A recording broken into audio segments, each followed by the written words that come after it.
F.B. Marx, un biblista inglés que murió en la primera mitad del siglo XX, señalaba que la resurrección de Cristo es el corazón del cristianismo, lo que lo hace pulsar con la vida de Dios. Es la piedra del ángulo para el arco de la verdad que mantiene unida toda la fe del Evangelio. Es el fundamento de la Iglesia. Es el motivo principal de la actividad cristiana. Es el eslabón que une a todos los creyentes. Sin duda que esto constituye una declaración elocuente y verídica respecto a un tema tan vital para la fe cristiana como es la resurrección de Cristo. Pero pese a toda la evidencia histórica y bíblica, hay algunos que no creen que los muertos pueden levantarse. El judaísmo hasta el día de hoy no cree que Jesús se levantó de la tumba. Algunos judíos sí creen en una resurrección de los muertos. Su creencia se basa fundamentalmente en Daniel 12, Isaías 26, Job 19, que de alguna forma les hace entender la posibilidad de la resurrección. Pero respecto de Jesús, todavía se niegan a aceptar una verdad tan inexcusable, por lo menos desde la perspectiva bíblica. Una facción importante de las sectas judías creía en la resurrección de los muertos, que es el caso de los saduceos, cuya fundamentación bíblica la encontramos en Éxodo capítulo 3, versículo 5, y cuyo hecho es relatado en Mateo 22, 31.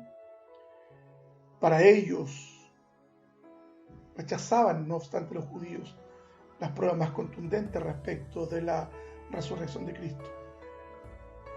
Hay otras religiones que tampoco asumen la resurrección como un hecho vital de su fe. El budismo, por ejemplo, no cree en una resurrección corporal de los muertos. El budismo enseña acerca de la vida aquí y ahora y cómo vivir esa vida. Los musulmanes o el Islam creen en una resurrección, pero no en la resurrección de Cristo propiamente tal. Ellos no creen en la muerte vicaria de Cristo, mucho menos en su resurrección, es un mero profeta más. Algunas religiones paganas creen en una vida después de la muerte, pero en una sobrevivencia del espíritu, no del cuerpo. Niegan cualquier resurrección corporal, como la que enseña el Nuevo Testamento. Aún algunos que se llaman cristianos niegan la resurrección corporal de Jesús. Pablo, sin embargo, declara que el creer en la resurrección de Jesús es un requisito fundamental, incluso que tiene directo impacto en la salvación nuestra. Romanos 19, un texto que nos hemos aprendido y hemos hecho uso de él hasta el hartazgo. Creer en la resurrección de Jesús es una creencia distintiva del cristianismo. Fíjense que la resurrección de Cristo fue un hecho predicho en la profecía antiguo testamentaria. Pedro lo notó, por eso es que cita el Salmo 16 del 8 al 11, que es la predicación más clara respecto a la resurrección de Jesús. Este hecho lo podemos ver en Hechos 2, 25 en adelante, y explica que David no está hablando de sí mismo porque David había muerto, evidentemente, y su tumba todavía estaba allí en Jerusalén. Hechos 2, 29.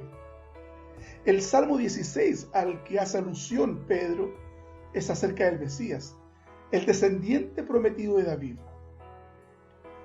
David profetizó que el alma de Jesús no sería dejada en el Seol, que es la morada de los muertos, ni que vería corrupción.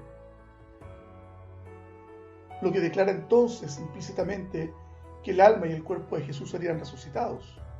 Puede verlo usted, nuevamente cito el Salmo 16, 8 al 11. Mientras predicaba en la sinagoga de Antioquía, Pablo cita el Salmo 2 y también el 16 como predicciones o como elementos proféticos de la resurrección de Cristo. Eso lo podemos encontrar en Hechos 13:32. Pablo, con una entereza propia de la valentía de un hombre que había sido rescatado de las tinieblas del judaísmo, y señala con ese apóstrofe valiente que él tenía, de un hecho que había sido predicho cerca de 1000 años antes de que el evento ocurriera. Jesús también predijo su resurrección. Jesús mismo nunca predijo su muerte sin añadir que se levantaría, y describió también su resurrección venidera como una señal de milagro, nos cuenta John Stott en su libro Cristianismo Básico. La primera referencia a su resurrección fue dada en una declaración disimulada que llamaba a su cuerpo un templo que, si fuera destruido, sería levantado. Eso lo testigo Juan 2:18. No puedo leer los capítulos que estoy citando por temas de tiempo. Ahí Jesús en el Juan capítulo 2, después que fue levantado de los muertos, los discípulos entendieron su significado, lo comprendieron. Es tan fuerte la evidencia interna bíblica respecto a la resurrección de Cristo que es inexcusable. Yo estoy hablando desde la perspectiva estrictamente escritural. Los elementos apologéticos que tienen que ver con la resurrección de Cristo podemos abordarlos en otro programa. No nos tenemos por tiempo. En Mateo 12:38 en adelante, cuando los judíos piden una señal de quién era Jesús, él dijo que la única señal que daría era la señal del profeta Jonás, porque como estuvo Jonás 3 días en el pez, así estará el Hijo del Hombre en el corazón de la tierra, 3 días y 3 noches. Es significativo que Jesús arregló el futuro del Evangelio y su iglesia en el cumplimiento de su predicción acerca de su resurrección. También era la única gran señal de quién era Él, Romanos 1:4. Lo hizo porque la resurrección de Cristo no es periférica, no es un elemento anexo del Evangelio, no es un elemento que nosotros podamos o no considerar como una probable verdad, sino que constituye un elemento central del querigma cristiano, es decir, del contenido de la predicación apostólica. Con esto digo entonces que la resurrección no es secundaria, sino primaria. Emil Brunner afirma: sobre la resurrección de Cristo depende todo lo demás, en su análisis de la carta de los Romanos. Jesús también lo pensó así. Después que los apóstoles hicieron la buena confesión necesaria de Filipo, Jesús comenzó a hablar más claramente y más frecuentemente acerca de su muerte y su resurrección. Y aquí hay argumentos bíblicos para que nosotros llenemos nuestros bolsillos de bendiciones. Fundamentalmente Mateo. En 5 o 6 oportunidades Mateo cita al Señor refiriéndose a este hecho tan vital. Ahora es importante mencionar esto por 2 razones. Respecto a lo que Jesús decía a sus discípulos de su muerte y de su resurrección. Cristo debía prepararlos para este evento que era muy trascendente. Después de 2 años aproximadamente que habían pasado con él, pueden entender mejor y tratar con esta revelación asombrosa. Por supuesto, aún no entendían plenamente acerca de la resurrección hasta que ocurrió. Puede ver usted Marcos 9, 31, Juan 28. ¿Existe evidencia escritural para la resurrección de Cristo? Y evidencia histórica también, ciertamente. El cristianismo es una fe histórica basada en hechos o eventos que se llevaron a cabo en el espacio y el tiempo. Eventos que pueden ser examinados desde la perspectiva histórica, sociológica, antropológica. Y fundamentalmente abocarse a aquellos que fueron testigos de la resurrección de Cristo. Y hay un texto que el apóstol Pablo escribe en 1 Corintios capítulo 15 que es fundamental. Lucas dice: Jesús, después de haber padecido la muerte y su sufrimiento, se presentó vivo con muchas pruebas indubitables. Esta palabra tan propia que la versión Reina Valera consigna, o la Biblia consigna, es hermosa, indubitable, no hay lugar a dudas. Eso lo señala en Hechos 1:3. Dios, hermanos amados, no estuvo contento con dar solo unas cuantas, sino que dio a los apóstoles muchas pruebas convincentes y determinantes y persuasivas de que Cristo estaba vivo.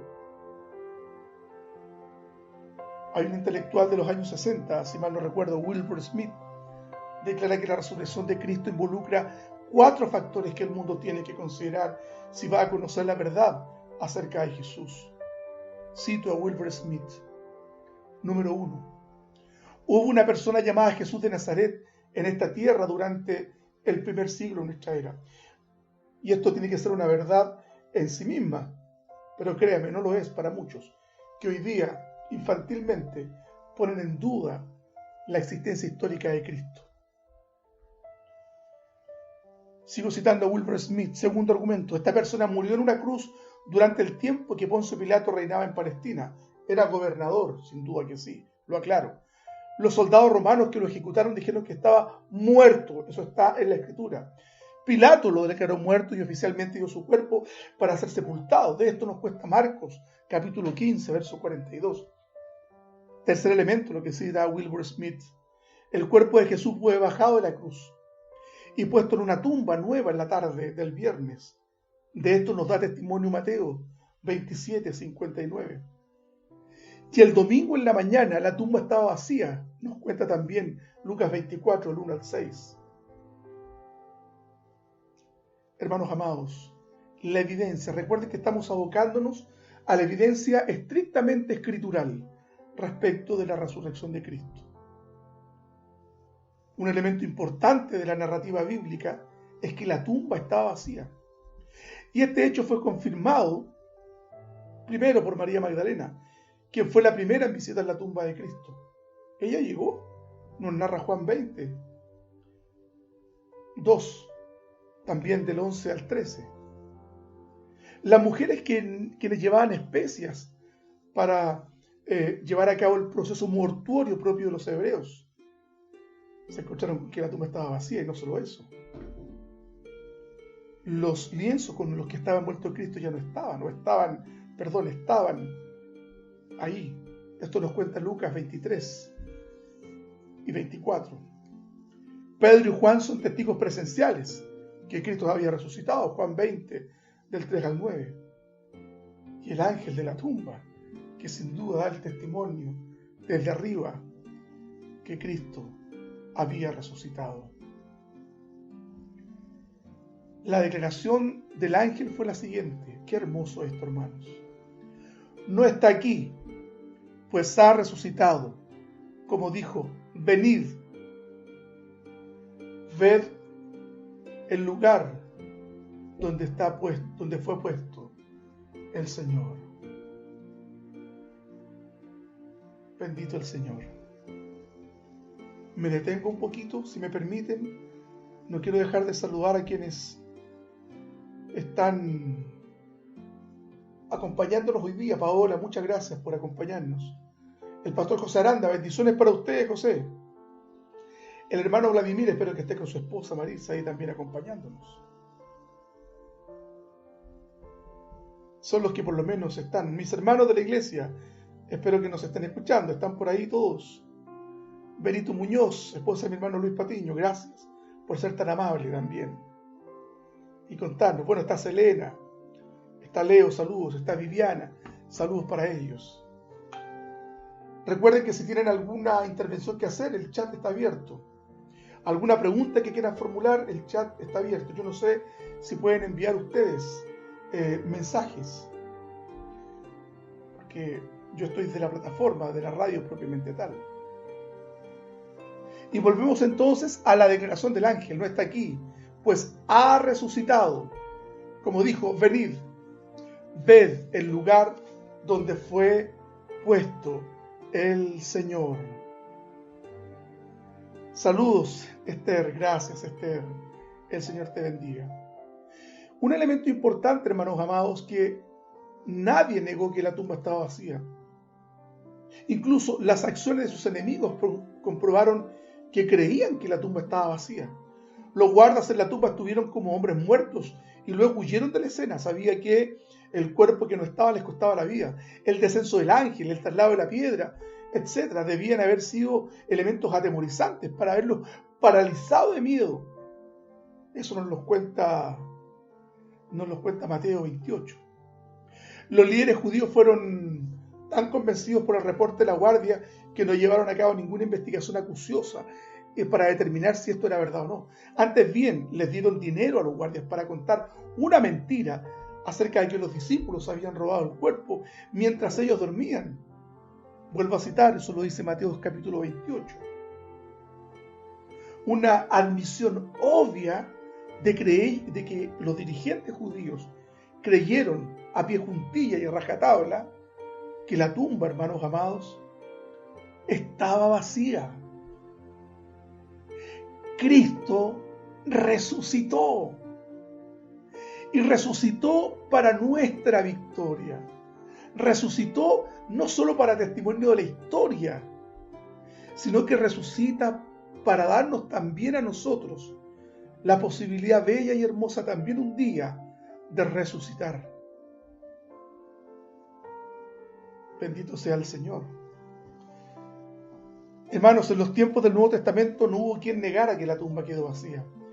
Y desde aquellos días hasta ahora tampoco hay personas que lo niegan. Lo que han hecho, hermanos amados, es crear teorías para justificar que la tumba estaba vacía. Y hay teorías, algunas rayan en lo delirante y en lo absurda,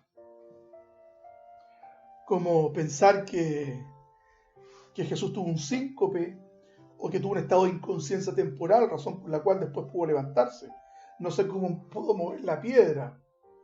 Hermano Eleazar Poveda, hola mi buen amigo, un abrazo grande, escuchándonos desde Parral.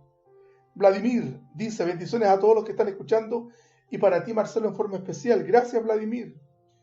Natacha nos está escuchando, bendiciones, Natacha, para ti. Mi corazón se contenta con saber que estás en la audiencia. Bendito el Señor. Mande sus saludos, aquí los vamos a sacar todos al aire. Hay una teoría que fue la mentira que echaron a circular los dirigentes religiosos del tiempo de Cristo. Y esa teoría dice que los discípulos robaron el cuerpo de Jesús. Y estas explicaciones, que por cierto son falsas del todo, han tomado variadas formas. Algunos, escuche usted, algunos especulan que José de Arimatea quitó el cuerpo o que las autoridades romanas o judías mandaron a quitarlo. No existe evidencia alguna para apoyar estas teorías, por lo menos, hermanos, en lo que respecta a la lectura del Nuevo Testamento. Quizás la teoría más persistente es la que los judíos utilizaron para cubrir su vergüenza al haber perdido el cuerpo. Eso es, sus discípulos vinieron de noche y lo hurtaron estando nosotros dormidos. Eso nos lo cuenta Mateo en el capítulo 28. Ahora, la debilidad de esta teoría es obvia. Y formula la pregunta inmediatamente. ¿Cómo supo la guardia que los discípulos robaron el cuerpo si estuvieron dormidos? Además, en ese tiempo los discípulos no creían que él se levantaría de nuevo. Había en ellos una incipiente incredulidad. Lo cuenta Juan en el capítulo 20 y Marcos en el capítulo 16.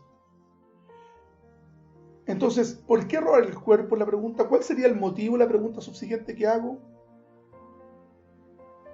Hermanos, los discípulos no podían haber robado el cuerpo. Aún así, si hubieran querido hacerlo, era imposible. La guardia romana lo hubiese evitado. Los discípulos no estaban entrenados para pelear, eran pescadores, publicanos.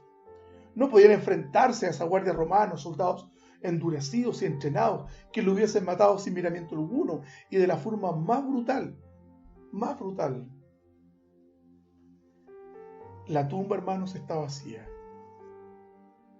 Y quiero plantear estas dos alternativas, señalarlo solamente como un elemento de cultura general. O su cuerpo fue tomado de la tumba por manos humanas o por poder sobrehumano. La evidencia bíblica indica claramente lo último. Cristo fue resucitado por un poder sobrehumano. Y repitamos esto. Nadie negó que la tumba estaba vacía. Nadie lo negó.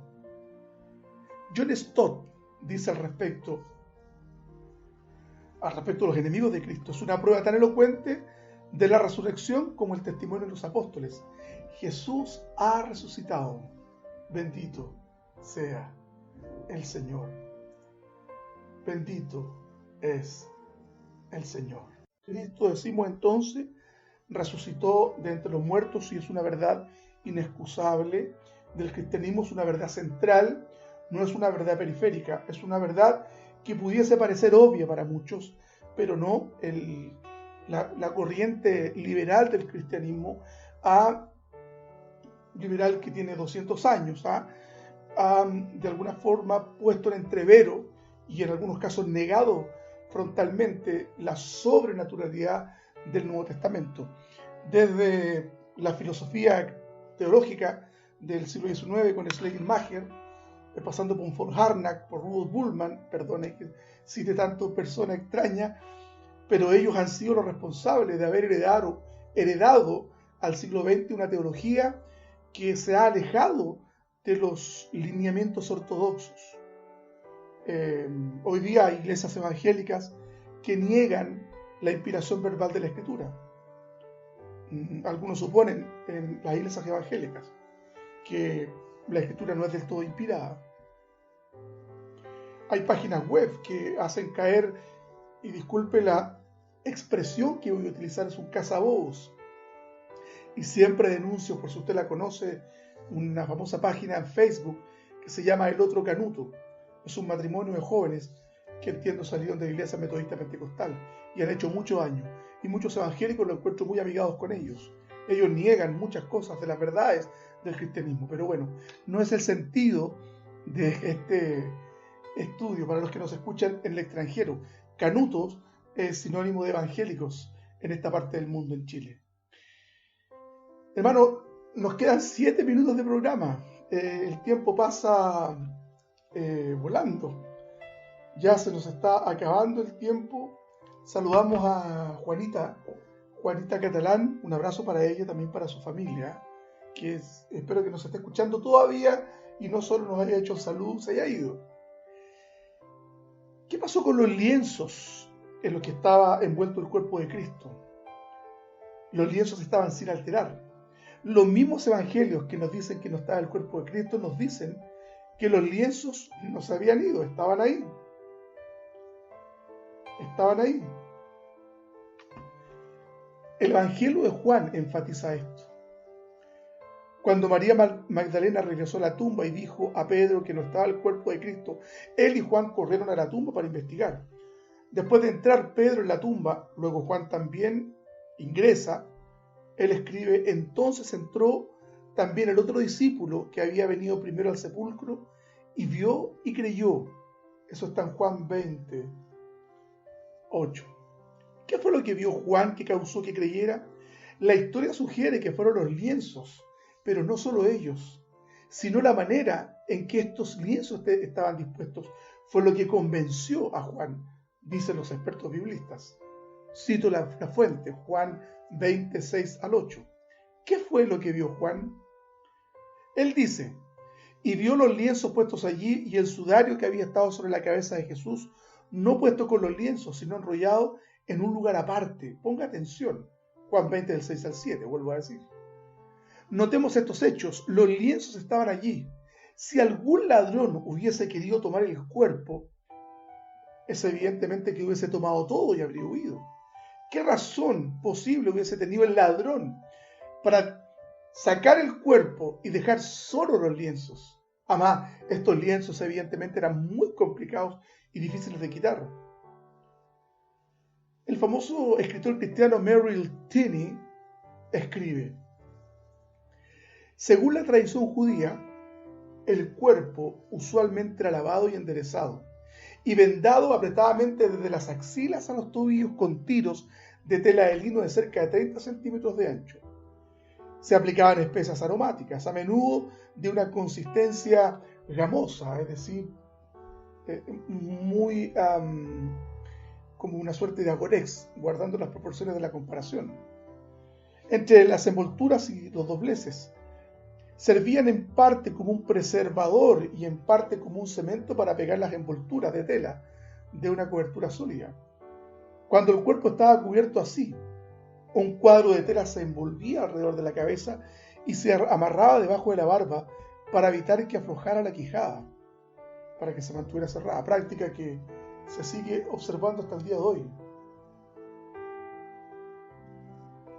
Voy a obviar un poco más del estudio porque nos queda muy poco tiempo, son 45 minutos de programa y créanme, aunque no quiera, son solo 45 minutos. ¿Quiénes fueron los que vieron al Señor? Voy a hacer una enumeración rápida. o a quienes se le apareció el Señor una vez resucitado: a María Magdalena, a las mujeres regresando al sepulcro, a Pedro, a 2 discípulos camino a Maús, a 10 apóstoles, Tomás ausente, recuerde usted, a 11 apóstoles, Tomás estaba ausente, 7 apóstoles junto al mar de Galilea. Pablo dice que se le apareció más de 500 en el capítulo 15 de la primera epístola a los Corintios. Se le apareció a Jacobo, el hermano del Señor, consanguíneo. Se le apareció a los 11 apóstoles en Galilea. A los apóstoles en la ascensión, ellos lo vieron. Y finalmente también se le apareció al apóstol Pablo.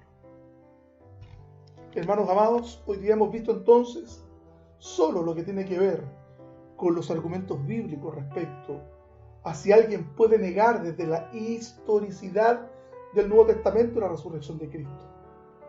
El Señor ha resucitado. Y todos los domingos, hermanos, es eso lo que celebramos: la resurrección del Señor. Bendito sea el Señor. Oramos. Te damos gracias, Señor, por este tiempo de compartir esta reflexión acerca de la resurrección.